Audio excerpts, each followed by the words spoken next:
15। देखो भाई कह रहा है सुनो, निर्माण कार्य से संबंधित किसी ठेके में सुनो, बात न करो, किसी ठेके में एक निश्चित तिथि के बाद कार्य को विलंब रूप से करने के लिए जुर्माना। देखो कोई काम दिया गया है, अगर आप उस काम को नहीं कर पाते हैं तो उसमें जुर्माना लगाया जा रहा है। समझ में आया? आज जैसे मान लो कि तुम डेली आते हो, अगर एक दिन नहीं आए तो जुर्माना लगा दिया जाए, तो वैसे इसमें है पहले दिन का लिए जुर्माना 200 रुपया है। समझे जी? पहले दिन का जुर्माना कितना है? 200 रुपये। और कह रहा है दूसरे दिन के लिए 250। सुनो, पहले दिन का कितना है? 200। और दूसरे दिन का और तीसरे दिन का है 300। देखो जी, ऐसे ही जुर्माना चलते जा रहा है और काम 30 दिन लेट हो गया है। काम कितना दिन लेट हुआ है? 30 दिन। तो कह रहा है कि विलंब कर देता है तो कितनी राशि देनी पड़ेगी? 30 दिन बाद कितनी राशि देनी पड़ेगी? देखो भाई, पहला दिन है वो 200 रुपया दे रहा है, दूसरा दिन है 250, तीसरा दिन है, ऐसे ही व्यक्ति पैसा दे रहा है। विलंब दंड है ये, और 30 दिन विलंब हो गया काम। समझ में आ रहा है? काम 30 दिन लेट हो गया है, तो टोटल उसको कितना रुपया देना पड़ेगा? यानी कि सभी पदों का योग चाहिए मेरे को। यानी ए कितना दिया है? 200। अगर चाहे तो यह भी ज्ञात कर सकते हो, लेकिन रहने दो, कोई बात नहीं है। डी कितना हो जाएगा? 50।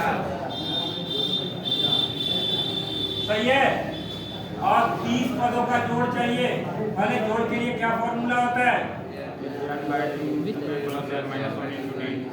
अगर हमें लास्ट पद पता होता तो लास्ट पद लगा लेते। ठीक है भाई? आगे देखो, एस एन है तो एस 30 हो जाएगा ना। 30 पद जोड़ना है तो क्या लिखेंगे?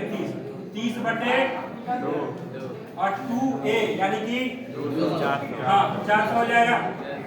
n-1 मतलब 30 माइनस 1 यानी कि 29। और d का वैल्यू कितना है? चलो ये काटो तो कितना हो जाएगा? अब भाई देखो, गुणा करो, 400 प्लस 9 बचे 80 4 5 दूना 10 4। सही है। अब देखो 15 गुणे जोड़ लो, कितना हो जाएगा? 1800। सही है ना? आगे चलो जी, 15 बचे 75 का 80 7 15 8 15 8 120 कितना होगा? 120। और 7 जोड़ोगे तो 127 का 7 80 12 15 एकम 15 15 और 12। सही है। तो इतना रुपया उसको चार्ज देना पड़ेगा। समझ में आया? चलो रोको, इसको नोट करो, फिर उतारना है ना। चलो देखो जी, 15 क्वेश्चन नंबर 16। देखो जी ध्यान से, 7 पुरस्कार है। समझो भाई, 7 पुरस्कार है और 7 नगद पुरस्कार देने के लिए 700 की राशि रखी गई। ठीक है? यदि प्रत्येक पुरस्कार अपने से ठीक पहले पुरस्कार से 20 कम है, मतलब 7 को पुरस्कार है और 7 को जोड़ने पर कितना हो जा रहा है?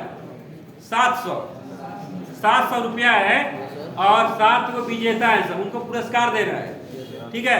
लेकिन एक बात है, तय है कि जितना पहला को दिया जाएगा उससे 20 रुपया कम दूसरा को, और फिर तीसरा को दूसरे वाले से 20 रुपया कम। ऐसा ही 7 लोग को दिया जा रहा है। और जब सारा पैसा जोड़ देंगे तो कितना रुपया हो जाएगा? 700 हो जाएगा। समझ में आया? तो कह रहा है कि प्रत्येक पुरस्कार का मान बताइए, मतलब जो 7 लोगों को पुरस्कार दिया जा रहा है वो कितना कितना रुपया का। आओ देखते हैं, लिखेंगे माना। देखो जी, माना प्रथम पुरस्कार 100 रुपया है तो द्वितीय कितना होगा? x - 20। ठीक है? और तृतीय कितना होगा? x - 40। तो माना पुरस्कार क्रमशः कितना होगा? x - 20 x - 60 और और x माइनस को मानेंगे 7 को ना, को हो गया x माइनस 100, x माइनस को हो गया। बढ़िया ना। 1 2 3 4 5 6 सारा जोड़ने पर कितना होना चाहिए? 700 होना चाहिए, x की वैल्यू चाहिए। तो ये तो ऐसे भी कर दोगे यार तुम लोग, ये कैसे करोगे? सारा जोड़ लो बराबर 700, तो वैसे ही हो गया यार। वो समांतर श्रेणी का तो नहीं लगा, वो ऐसे भी लगा सकते हो। चलो कितना जोड़ोगे? 1 2 सब ऐड कर लो, ऐड हो गया। सब ऐड करेंगे तो कितना हो जाएगा? सही है। अब जोड़ो 1 2 3 4 5 6, तो ये कॉमन लगाना, तो लिखेंगे 7x प्लस, देखो जी ये सब जोड़ लो, 20 40 60 60 120 और 80 200 और 100 300 और 120 माइनस 400 बराबर, तो माइनस 420 को उधर भेजो, कितना हो जाएगा? 820। सही है। ये हो गया 7x, x से काटो, बताओ 7 एक कम 7 छके, सही है। क्या हुआ मोनिका? अब ये पहला पुरस्कार कितना मिलेगा? 160 रुपए, दूसरे वाले को 140 और तीसरे वाले को 120। सही है। ये नहीं लेना, आपका पुरस्कार इसको मिलेगा, ठीक है। चलो उतारो, रोक लो ना, रोक लो। अगला देखो, ये इसमें अंतिम में तुम लिख लेना कि अतः पुरस्कार के अनुसार कितना कितना मिलेगा, ठीक है। अब देखो भाई, अब क्वेश्चन नंबर 17, क्वेश्चन नंबर 17 क्या है कि एक स्कूल के विद्यार्थियों ने वायु प्रदूषण कम करने के लिए स्कूल के अंदर और बाहर पेड़ लगाने के बारे में सोचा है, ठीक है। यह निर्णय लिया है प्रत्येक कक्षा का प्रत्येक अनुभाग अपनी कक्षा के संख्या के बराबर पेड़ लगाएगा। उदाहरण देखो जी, कक्षा 1 2 3 ऐसे ही 12 तक है। देखो ध्यान से, क्लास 1 2 3 करके कहाँ तक है? 12 तक है। ध्यान से समझे भाई, अच्छा से समझे सब लोग। 12 तक हो गया। अब कह रहा है कि कक्षा 1 का एक अनुभाग एक पेड़ लगाएगा और प्रत्येक कक्षा के 3 अनुभाग है। देखो जी, इसमें भी 3, अरे वही ABC पार्ट होता है ना, तुम लोग 10 में पढ़ते हो, 10 का कितना सेक्शन है? 4 है ना, वही बात है। तो लेकिन ये है कि एक अनुभाग है, मतलब कक्षा 1 है तो उससे एक को लगाएंगे, ठीक है। इसमें भी 3 पार्ट होंगे, लेकिन ये कितना लगाएंगे सब? और इसमें कितना है? इसमें भी 3 ही है, लेकिन ये लगाएगा कितना कितना पेड़? 3 और 3 सेक्शन 12 में भी है, लेकिन यह लगाएगा कितना कितना? 12 ना। जो क्लास है उतना उतना पेड़ लगाएगा। ये कितना कितना लगाएगा भाई? सही है। चले आगे आप पढ़ते भाई। तो क्या पूछ रहा है? कुल पेड़ों की संख्या। देखो भाई, देखो जी, तो मान लो पहला पेड़ 1 2 सही है, दूसरा, तीसरा, 12वां बता दो, सही है। अब देखो A का मान, B का मान 3 होगा ना, T2 माइनस T हो जाए, A2 माइनस A1। L का मान पूरा जोड़ना है, ठीक है। तो n बटे 2a। अच्छा एक बात और देखें, तो इसमें n का मान पता है, n का मान कितना होगा? 12 ही तो होगा, और क्या होगा? यहाँ लिख लो n बराबर,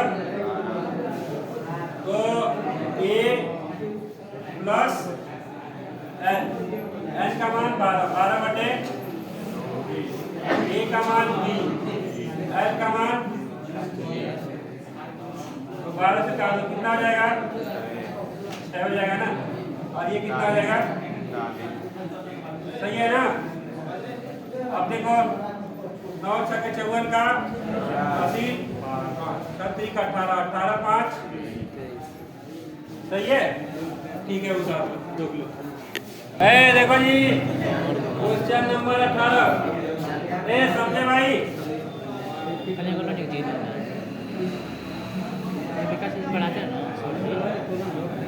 देखो क्या कह रहा है, कह रहा है मतलब ये जो 13 अर्धवृत्त जो बनाया गया है वो 13 वो है। देखो जी यहाँ से यहाँ तक 1, यहाँ से यहाँ तक 2 और यहाँ से यहाँ तक 3, ऐसे ही 4 फिर 5 6 ऐसे 13 अर्धवृत्त बने हैं। ये समझो भाई, ये 13 को बना है 13 को, ठीक है। और जो पहला बना है ना पहला कौन है, पहला हवाई है। तो पहला का त्रिज्या जो है वो 0.5 है। कितना है 0.5। पहला है हाई पूरा क्या है दूसरा है तो इसका 1 है, ठीक है। हाई वो तीसरा है तो इसका कितना है 1.5 है, नहीं 0.5 बढ़ रहा है। यानी पहले का रेडियस कितना था, ठीक है। पहला का मतलब क्या है, पहले का मतलब यहाँ से लेके यहाँ तक, ठीक है। और दूसरे का मतलब फिर यहाँ से यहाँ तक बना। दूसरा R2 कितना है 1 सेंटीमीटर, ठीक है। और R3 कितना है 1.5। ऐसे ही चलता गया, कितना 13 ठो समझ गया। चल आगे देखे भाई। तो कह रहे हैं पूरा लंबाई कितना हुआ, एकदम बढ़िया समझना जी। अगर पूरा वृत्त होता है, देखो भाई पूरा वृत्त है तो इसका पूरा परिमाप कितना होगा 2 पाई। ये पूरे वृत्त का परिमाप है, पूरे वृत्त का। हाँ अगर आधा का पूछे तो पाई है। ये पूरा वृत्त का है, अगर आधा वृत्त का पूछ दिया जाए तो पाई। समझ आया। एक बात याद रखना, अगर पेपर में पूछता है कि अर्धवृत्त का परिमाप क्या होता है तो याद रखना पाई r प्लस 2r होता है। लेकिन यहाँ पर वो 2r नहीं लगेगा, क्यों? क्योंकि वो ये नहीं कहा कि अर्धवृत्त का परिमाप बताइए, वो कह रहा है कि जो अर्धवृत्त की बना है उसकी लंबाई बताइए। समझो पूरा बात को भाई। ये जो परिमाप होता है इसकी बाउंड्री को क्या बोलते हैं, परिमाप बोला जाता है, सही है। और ये जो यही लंबाई है, ये इसकी आधी लंबाई है, इसको क्या बोलेंगे पाई है। लेकिन तुम लोगों से कोई पूछे कि अर्धवृत्त का परिमाप बताइए, अर्धवृत्त का परिमाप तो क्या होगा पाई r प्लस 2r। समझ आया। यह तो बहुत यूनिक क्वेश्चन है। यहाँ पर ये नहीं लगाएंगे, यहाँ पे ये लगाएंगे। क्यों? क्योंकि वो परिमाप नहीं पूछा है, वो खाली लंबाई पूछा है। ठीक है।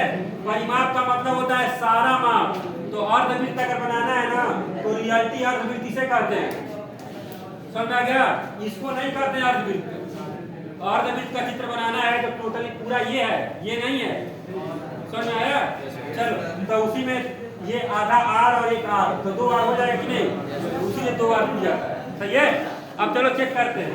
तो अब आपको लंबाई चाहिए तो क्या लिखेंगे हम लोग पहले अर्धवृत्त के लिए, पहले अर्धवृत्त के लिए अर्धवृत्त की लंबाई, पहले अर्धवृत्त की लंबाई कितनी होगी, कितना होगा पाई r।